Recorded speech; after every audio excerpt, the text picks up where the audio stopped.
So guys, welcome to this channel, and today we will do some action potential questions in the few minutes. Okay, let's start. Phase 0 of action potential in ventricular myocardial cells is due to, जो phase 0 में action potential होता है वो क्यों होता है, जो कि मायोकार्डियल सेल्स में होता है, बताइए। तो आंसर है इसका गाइज, क्योंकि सोडियम इन्फ्लक्स होता है through fast sodium channels. Okay, phase 0 जो होता है ना एक्शन पोटेंशियल वेंट्रिकुलर मायोकार्डियम का, वो किसके कारण होता है? Sodium influx through fast sodium channels. Let's see the answer. Rapid repolarization at phase 0 in myocardium is due to fast sodium channel opening. Okay, sodium channel का होता है। Next question, MCQ, which is mainly responsible for the plateau phase, phase 2 जो phase 2 होता है plateau phase of myocardium action potential, इनमें से कौन सा जो थिंग होती है वो इंपॉर्टेंट होती है प्लेटिव फेज के लिए? सोडियम, पोटेशियम, कैल्शियम और chlorine. So guys, calcium is the answer. Let's see the answer. So plateau phase अगर जुड़े calcium influx via L type channel, not T type guys. L type channel calcium channel कारण plateau phase आता है, जो कि phase 2 में होता है, जो कि बैलेंस करता है पोटेशियम के efflux को। कैल्शियम जो होता है अंदर जाता है, पोटेशियम जो होता है बाहर आता है। Okay, so the answer of plateau phase is calcium. Next MCQ, which phase of myocardium action potential correspond to absolute refractive period? कौन सा फेज होता है ऑब्सोल्यूट रिफ्रैक्टिव पीरियड को बनाता है? 0, 1 और 2, या फिर 0, 1, 2 सारे के सारे? तो गाइस का आंसर है 0, 1, 2 सारे के सारे, option number D.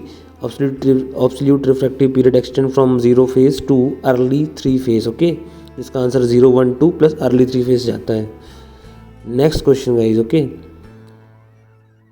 Question number 4, phase repolarization in ventricular myocardium is mainly due to, जो फेज 3 में मायोकार्डियम के जो फेज वेंट्रिकुलर की मायोकार्डियम में जो फेज 3 बनता है उसमें वो क्यों बनता है? कैल्शियम इन्फ्लक्स के कारण, सोडियम इन्फ्लक्स के कारण, पोटेशियम इन्फ्लक्स के कारण, या क्लोराइड इन्फ्लक्स के कारण?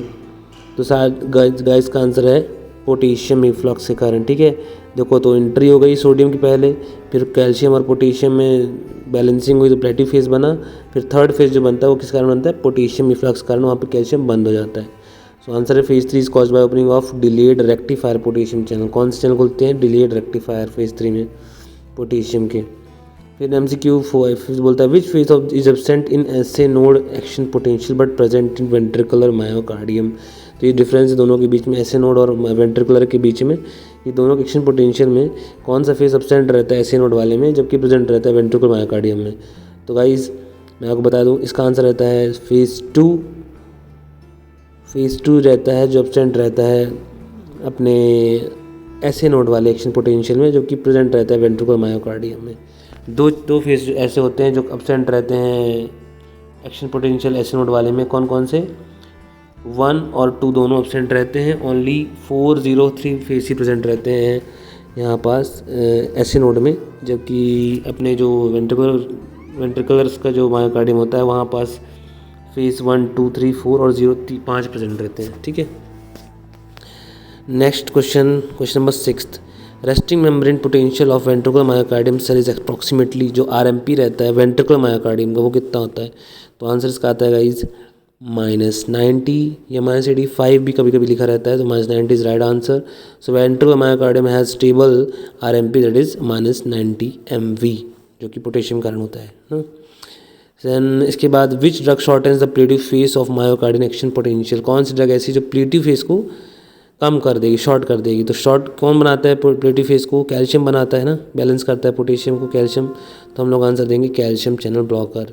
Explanation, calcium channel blocker reduce the calcium influx and shorten the face 2 that is प्लेटिव face. Okay, फिर उसके बाद आता है MCQ 8, fast sodium channels in myocardium.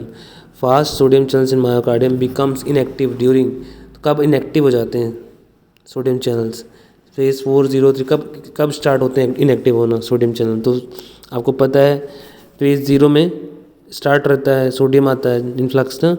Phase 1 में क्या होता है? बंद होना चालू हो जाता है। तो फेज 1 इसका आंसर आएगा। ठीक है guys, phase 1 sodium channel inactivates during phase 1 early repolarization. ठीक है, डिपोलराइजेशन के टाइम पे ओपन रहता है, जैसे ही अर्ली रिपोलराइजेशन आता है तो सोडियम चैनल बंद हो जाते हैं। ठीक, फिर क्वेश्चन नंबर 9 बोलता है prolonged action potential duration in myocardium is important potential रहता है वो किस लिए इम्पोर्टेंट है, क्यों लंबा समय रहता है एक्शन पोटेंशियल का? तो इसका आंसर क्योंकि टिटनस ना होगा, इस प्रिवेंट टिटानी, ठीक है। Long refractory period prevents tetanic contraction in heart, that's the answer. So next question, last question in this video. Which class of anti-arrhythmic drugs primarily affects phase 0 in myocardium? इनमें से कौन सी anti drug है जो primary effect करती है phase 0 को? क्योंकि phase 0 में आपको पता होना चाहिए फेज़ 0 किस कारण होता है, सोडियम कारण। सोडियम एंटी ड्रग में कौन सी सोडियम चैनल ब्लॉकर्स होती हैं, क्लास 1 जो होती है सोडियम चैनल ब्लॉकर होती है। सो यहाँ पे वेंट्रिकुलर मायोकार्डियम की बात चल रही है तो इसका आंसर आएगा ए, क्लास 1, ठीक है। सो फेज़ 0 किसका देखना पड़ेगा, इसमें दो चीज़ें आपको देखना है। पहले तो ये देखना फेज़ 0 किस चीज़ की बात कर रहे हैं, वेंट्रिकुलर मायोकार्डियम की बात कर रहे हैं या ऐसे नोट की बात कर रहे हैं। सो ये अपन लोग वेंट्रिकुलर मायोकार्डियम की बात कर रहे हैं तो इसका आंसर आएगा सोडियम, और सोडियम को कौन बंद करता है, क्लास 1। तो class 1 sodium channel blocker reduce the phase 0 up stroke. So guys मिलते हैं नेक्स्ट वीडियो में, तब तक के लिए बाय। सब्सक्राइब कीजिए हमारे इम्पॉर्टेंट MCQ बेस्ड